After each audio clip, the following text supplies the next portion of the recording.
আসসালামু আলাইকুম। আজকে তোমাদের সঙ্গে শেয়ার করব দোকানের থেকেও সেরা স্বাদের আলু প্যাটিস। ঘি, বাটার, ডালডা, ওভেন ছাড়াই গ্যাসের চুলায় বানিয়ে দেখাবো। প্যাটিস খেতে ইচ্ছা করলে এখন আর বাইরে বাজার থেকে না কিনে বাড়িতেই খুব সহজে অল্প খরচেই বানিয়ে নিতে পারবে। তো চলো রেসিপিটা দেখে নিই, আশা করছি তোমাদের ভালো লাগবে। প্রথমে মিক্সিং বোলের মধ্যে নিয়ে নিচ্ছি 1 বাটি ময়দা। আর এখানে ময়দা নির্দিষ্ট কোনো মাপ নেই, ময়দার পরিমাণ তোমরা তোমাদের প্রয়োজন মতো বাড়িয়ে কমিয়ে নেবে। দিয়ে দিচ্ছি স্বাদ মতো নুন আর 2 চা চামচ পরিমাণ সাদা তেল। আজকের এই রেসিপিটা তোমাদের আমি ঘি, বাটার, ডালডা ছাড়াই বানিয়ে দেখাবো। তেল দিয়েও একদম দোকানের মতো পারফেক্ট খাস্তা মুচমুচার অসংখ্য লেয়ারযুক্ত প্যাটিস খুব সহজেই তৈরি করা যায়। তো রেসিপিটা দেখতে থাকো, আশা করছি তোমাদের ভালো লাগবে। আমি এখানে তেলটা ময়দার সাথে খুব ভালোভাবে একটু মিশিয়ে নিয়েছি, আর এখানে অতিরিক্ত তেল দিয়ে ময়দাটা ময়ান দেওয়ার কোনো প্রয়োজন নেই। তেল ভালোভাবে মিশিয়ে নেবার পর নর্মাল তাপমাত্রার পানি অ্যাড করে ডোটাকে মেখে নেব। আর এই ডোটা খুব বেশি শক্তও হবে না, আবার অনেক বেশি নরমও না, একটা মিডিয়াম সফট ডো মেখে নিতে হবে। দেখতেই পাচ্ছ আমি এখানে অল্প অল্প করে পানি অ্যাড করে ডোটা খুব ভালোভাবে মথে নিয়েছি। ঠিক এইভাবে ডোটা তোমরাও বানিয়ে নেবে। এবারে ডোটাকে ঢাকা দিয়ে 10 মিনিটের মতো রেস্টে রেখে দেবো। ততক্ষণে চলো প্যাটিসের ভেতরে স্টাফিংটা রেডি করে নিই। তার জন্য প্রথমে একটা মশলা তৈরি করে নিচ্ছি। নিয়ে নিচ্ছি 1 চা চামচ পরিমাণ গোটা মৌরি। আর এই মশলাগুলো অবশ্যই কাঁচা ব্যবহার করতে হবে, এতে করে ফ্লেভারটা খুব সুন্দর আসবে। 1 চা চামচ নিয়ে নিচ্ছি গোটা ধনে আর হাফ চা চামচ গোটা জিরে। এবার এগুলোকে আধা ভাঙা করে একটু ভেঙে নেব, এতে করে ফ্লেভারটা খুব সুন্দর পাবে। আর এই আলুর পুরের মধ্যে অবশ্যই এই মশলাগুলো অ্যাড করবে আসল টেস্ট পেতে গেলে। আমি এখানে মশলাগুলো দেখতেই পাচ্ছ আধা ভাঙা করে ভেঙে নিয়েছি। এবার রান্নার জন্য প্যানের মধ্যে দিয়ে দিচ্ছি 2 চা চামচ পরিমাণ সাদা তেল। তেল গরম হয়ে গেলে দিয়ে দিচ্ছি 2 চিমটি পরিমাণ হিং। সাথে দিয়ে দিলাম ভেঙে রাখা মশলা, আর দিয়ে দিচ্ছি কালারের জন্য অল্প একটু হলুদ গুঁড়ো, ঝালের জন্য দিয়ে দিচ্ছি লাল লঙ্কা গুঁড়ো, দিয়ে দিচ্ছি ধনে গুঁড়ো, জিরে গুঁড়ো, গরম মশলা গুঁড়ো, আর দিয়ে দিচ্ছি আমচুর পাউডার, খুবই অল্প অল্প করে। আলুর পরিমাণ অনুযায়ী এখানে মশলাটা ব্যবহার করে নিতে হবে। চুলোর ফ্লেম একেবারে লো ফ্লেমে রেখে মশলাটা একটু ভেজে নেব। এবার এখানে দিয়ে দিচ্ছি সেদ্ধ করে রাখা মটরশুঁটি। আবারও বলছি, এই পর্যায়ে চুলোর ফ্লেম একেবারে লোয়ে রাখতে হবে, তা না হলে মশলাটা পুড়ে যাবে, খেতে একদমই বাজে লাগবে বা তেতো লাগবে। মটরশুঁটি দেওয়ার পর ভালোভাবে একটু নেড়েচেড়ে ভেজে নিয়েছি, আর দিয়ে দেবো সবশেষে 1 চা চামচ পরিমাণ গ্রেট করে রাখা আদা। আদাটা অবশ্যই শেষ পর্যায়ে অ্যাড করবে, এতে করে ফ্লেভারটা খুব সুন্দর আসে। খুবই অল্প পরিমাণ পানি অ্যাড করলাম, এতে করে মশলাটা পুড়ে যাবার কোনো চান্স থাকবে না। এবার এখানে দিয়ে দিচ্ছি সেদ্ধ করে রাখা আলু। আমি এখানে 3টে মিডিয়াম সাইজের আলু সেদ্ধ করে এভাবে একটু ম্যাশ করে নিয়েছি। এবার এই আলুটাকে মশলার সঙ্গে 2 থেকে 3 মিনিট সময় নিয়ে খুব ভালোভাবে ভেজে নেব। এইভাবে একটু আলুটা ভেজে নিলে পুরের টেস্ট অনেক বেশি সুন্দর আসে। এবার এখানে দিয়ে দিচ্ছি স্বাদ মতো নুন, আর ঝালের জন্য দিয়ে দিলাম কাঁচা লঙ্কা কুচি। খুব ভালোভাবে নেড়েচেড়ে মিশিয়ে নিলেই কিন্তু পুরটা একদম রেডি। আর এইভাবে একবার আলুর পুর তৈরি করে দেখবে, খেতে ভীষণ সুস্বাদু হয়। চুলোর ফ্লেম অফ করে দিয়ে দিচ্ছি বেশ কিছুটা পরিমাণ ধনেপাতা কুচি। ধনেপাতা কুচি অবশ্যই অ্যাড করবে, এতে করে পুরের টেস্টটা আরও অনেক বেশি সুন্দর হয়, খুব সুন্দর একটা স্মেল পাবে। এবার এটাকে একটা সাইডে রেখে দিচ্ছি ভালোভাবে ঠান্ডা হওয়ার জন্য। এদিকে ঠিক 10 মিনিট পর আমি ফিরে দেখতে পাচ্ছ এই পর্যায়ে ডোটা আগের তুলনায় বেশ কিছুটা নরম হয়ে গেছে। আবারও ডোটাকে খুব ভালোভাবে একটু মথে নিচ্ছি। এবার এখান থেকে ছোট ছোট করে লেচি কেটে নেব। চেষ্টা করবে প্রতিটা লেচি একই সাইজের কেটে নিতে। দেখতেই পাচ্ছি এখানে প্রায় 9টার মতো লেচি কেটে নিয়েছি। এবার এগুলোকে প্রথমে রুটি বেলে নিব। এভাবে প্রথমে রুটিটা বেলে নিলে কাজটা অনেক বেশি সহজ হয়ে যাবে। অল্প একটু কর্নফ্লাওয়ার ছিটিয়ে দিচ্ছি।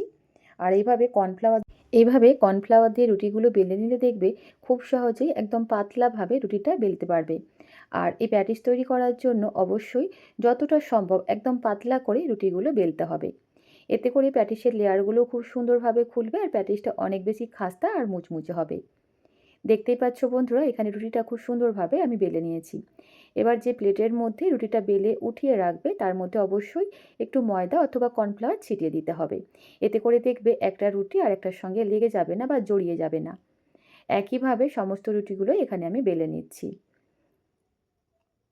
তো দেখেই নিশ্চয়ই বুঝতে পারছো বন্ধুরা, এখানে আমি রুটিগুলো কতটা পাতলা করে বেলে নিয়েছি। প্রতিটা রুটি বেলে নেবার পর এইভাবে কর্নফ্লাওয়ার ছিটিয়ে একটার উপরে একটা রেখে দেব।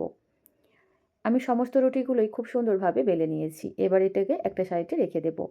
এদিকে একটা বোলের মধ্যে নিয়ে নিচ্ছি 3 চা চামচ পরিমাণ সাদা তেল। দিয়ে দিচ্ছি 3 চা চামচ পরিমাণ কর্নফ্লাওয়ার, আর এখানে অবশ্যই কর্নফ্লাওয়ার ব্যবহার করতে হবে। তেলের সঙ্গে কর্নফ্লাওয়ার খুব ভালোভাবে নেড়েচেড়ে একটু মিশিয়ে নিচ্ছি। দেখতেই পাচ্ছ ঠিক এরকম একটা লিকুইড মিশ্রণ আমাদের তৈরি করে নিতে হবে। এটাকে পরবর্তীতে কাজে লাগাবো, একটা সাইডে রেখে দিচ্ছি। এবার এখান থেকে একটা রুটি নিয়ে নিচ্ছি। রুটির ওপরে আমরা যে কর্নফ্লাওয়ার আর তেলের মিশ্রণটা তৈরি করে রাখলাম সেটা দিয়ে দেব। 1 চা চামচ পরিমাণ দিয়ে দিলাম। তারপর ব্রাশ দিয়ে খুব ভালোভাবে রুটির মধ্যে লাগিয়ে নিতে হবে। ওপর থেকে আবারও একটু আমি কর্নফ্লাওয়ার ছিটিয়ে দিচ্ছি। আবারও একটা রুটি রেখে দেব। সেম প্রসেস ফলো করে প্রতিটা রুটির ওপরেই একইভাবে কর্নফ্লাওয়ার আর তেলের মিশ্রণ লাগিয়ে ওপর থেকে কর্নফ্লাওয়ার ছিটিয়ে দিতে হবে। এতে করে প্রতিটা রুটির লেয়ার খুব সুন্দরভাবে খুলবে আর প্যাটিসটাও অনেক বেশি খাস্তা আর মুচমুচে হবে। তো প্রতিটা লেয়ার খুব সুন্দরভাবে আমি তৈরি করে নিয়েছি। এবার এই রুটিটাকে আলতো হাতে একটু বেলে নেব। একটু বড় করে বেলে নিতে হবে। খুব বেশি চাপ দেওয়া যাবে না, আলতো হাতে বেলে নিতে হবে। রুটিটা ভালোভাবে একটু বেলে নেবার পর ওপর থেকে আবারও সামান্য কর্নফ্লাওয়ার আর তেলের মিশ্রণ লাগিয়ে নিচ্ছি। তারপর ঠিক এইভাবে পরোটার মতো ভাঁজ দিয়ে নিতে হবে। প্রতিটা ভাঁজেই ঠিক আবারও আমি একটু কর্নফ্লাওয়ার আর তেলের মিশ্রণ লাগিয়ে ওপর থেকে একটু কর্নফ্লাওয়ার ছিটিয়ে দিচ্ছি। তারপরে দেখতেই পাচ্ছ ঠিক এইভাবে পরোটার মতো ভাঁজ দিয়ে নিতে হবে। এবার এটাকে আবারও একটু বেলে নেব। আর এই পর্যায়ে কিন্তু খুব বেশি পাতলা করে বেলবো না, একটু মোটা করে বেলে নিতে হবে। এবারে সাইডের অংশগুলো এভাবে একটু কেটে নিচ্ছি। এতে করে লেয়ারগুলো খুব সুন্দরভাবে খুলবে। 4টে সাইড ঠিক এইভাবে কেটে নিয়েছি। এবার এটাকে ঠিক এইভাবে কেটে নিব। দেখতেই পাচ্ছ ঠিক চৌকো শেপে কেটে নিতে হবে। আর এইভাবে প্যাটিসের সেট তৈরি করে তোমরা ডিপ ফ্রিজের মধ্যে মাসখানেক রেখে দিতে পারো, একদম ভালো থাকে। এবার এখানে যে আমরা আলুর পুরটা বানিয়ে রেখেছিলাম সেটা দিয়ে দেব। দেখতেই পাচ্ছ প্রতিটা শিটের মধ্যে পুর দিয়ে দিয়েছি। পুরটা খুব বেশি দেওয়া যাবে না, তাহলে প্যাটিসটা তেলে ভাজার সময় মুখটা খুলে যাবে। তারপর ঠিক এইভাবে মুখটাকে বন্ধ করে দিতে হবে। দেখতেই পাচ্ছ আমি মাঝের অংশ এইভাবে চেপে চেপে সিল করে দিচ্ছি। ধারেরগুলো কোনোভাবেই চাপা যাবে না, আর এভাবে ধারেরগুলো চেপে দিলে লেয়ারগুলো কিন্তু কোনোভাবেই খুলবে না। তো খুব ভালোভাবে একটু সিল করে দিতে হবে, তা নাহলে প্যাটিসটা তেলে ভাজার সময় পুরগুলো বেরিয়ে যাবে। একইভাবে আরও একটা বানিয়ে দেখাচ্ছি। তো দেখতেই পাচ্ছ ঠিক একইভাবে প্রতিটা প্যাটিসই আমি তৈরি করে নিয়েছি। আর এই প্যাটিসগুলো তোমরা এইভাবে বানিয়ে ডিপ ফ্রিজে রেখে দিতে পারো। প্যাটিস ভাজার জন্য চলে যাচ্ছি চুলায়। তো এদিকে চুলায় একটা ফ্রাই প্যানে পর্যাপ্ত পরিমাণ তেল একদম হালকাভাবে গরম করে নিয়েছি। তারপর একটা একটা প্যাটিস তেলের মধ্যে দিয়ে দেব। এবার অনবরত এইভাবে ওপর থেকে একটু তেল ছিটিয়ে দিতে হবে। এভাবে তেল ছিটিয়ে দিলে দেখবে প্যাটিসের লেয়ারগুলো খুব সুন্দরভাবে খুলবে। তো এভাবে উল্টে পাল্টে প্যাটিসগুলো ভেজে নিতে হবে। এই সময় চুলোর ফ্লেম একেবারে লো ফ্লেমে রাখতে হবে। এখানে চুলোর ফ্লেম কোনোভাবেই বাড়ানো যাবে না।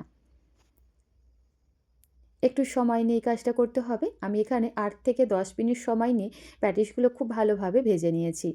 দেখতেই পাচ্ছ খুব সুন্দর একটা কালার চলে এসেছে, এর থেকে বেশি আর লাল করব না। প্যাটিসগুলো তেল থেকে উঠিয়ে নেবার আগে চুলোর ফ্লেমটা একটু হাই হিটে করে এতে করে দেখবে প্যাটিসটা খুব বেশি পরিমাণ তেল শোক করবে না। দেখতেই পাচ্ছ প্যাটিসটা কতটা সুন্দরভাবে তৈরি হয়েছে। লেয়ারগুলো খুব ভালোভাবে খুলেছে। এবার এগুলোকে একটা প্লেটের মধ্যে উঠিয়ে নিচ্ছি। তো তৈরি হয়ে গেল ভীষণ সুস্বাদু খাস্তা মুচমুচার অসংখ্য লেয়ারযুক্ত আলু প্যাটিস। এই প্যাটিসটা তোমরা বিকালের চায়ের সাথে অথবা টমেটো সসের সাথে পরিবেশন করতে পারো। খেতে জাস্ট অসাধারণ লাগে। একটু কষ্ট সাপেক্ষ বানানো, তবে একবার বানিয়ে খাওয়ানোর পর দেখবে বাইরে বাজার থেকে আর কিনে খেতে ইচ্ছাই করবে না। অনেক বেশি মজার হয়। তো আজকের এই রেসিপি তোমাদের কেমন লাগলো অবশ্যই কমেন্ট করে জানিও। ভালো লাগলে নিজের ফ্রেন্ড ফ্যামিলির সঙ্গে শেয়ার করবে, আর আমার চ্যানেলটা সাবস্ক্রাইব করে পাশে থাকার অনুরোধ রইল। আজ তাহলে এই পর্যন্তই, আবারও দেখা হবে নতুন কোনো রেসিপিতে। আল্লাহ হাফিজ, আসসালামু আলাইকুম।